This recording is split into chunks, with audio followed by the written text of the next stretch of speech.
I went to Kota to prepare for IIT JEE examination, and fortunately I got into IIT Kanpur.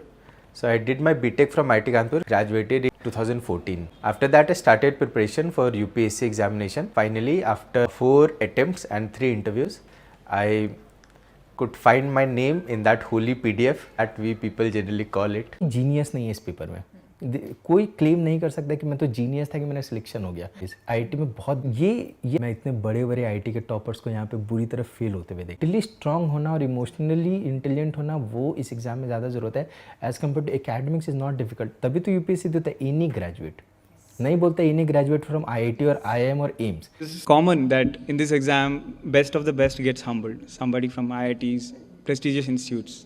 It is common. I secured 249th rank in Civil Service Exam 2016 and I secured one of the highest marks in the interview, that is 206. The first lesson that I gathered, never be overconfident. You might be the topper in your school, you might be the topper in your university, it does not matter. Civil services demand something else, you have to adapt to that. Though I was an IIM student, that this exam demanded something else which I was completely lacking. That is the actual time when I realized that civil service exam is a serious thing. And this was my third attempt. Won the gold medal at IIT Bombay. So I did my graduation from IIT Bombay. Sir, there is no inferiority in this exam because there are people who can come from the best of the world's university and still not be able to crack through the prelims. And some people do it in their initial attempts as well. So it's all about how you think. The better, the clearer and the farther you think. It's something that you can copy in the exam. मैं IIT Kanpur से graduate किया था 2017 में। इसके बाद मैंने Indian engineering service का preparation किया जिसमें मैंने 3rd रैंक लाया था 2018 में। इसके बाद मैं सिविल सर्विस का प्रिपरेशन किया और ये मेरी तीसरी अटेम्प्ट में 7th rank all India rank आई है इस ईयर। मैं जो है आईआईटी गुवाहाटी से मैंने अपना ग्रेजुएशन पूरा किया डिज़ाइन फील्ड में। मैं जयपुर राजस्थान का स्टूडेंट हूँ और ये जो है इस साल का मेरा 2nd अटेम्प्ट था। Electronics and communication engineering from Delhi technological university. UPSC में ये 6th और लास्ट अटेम्प्ट था।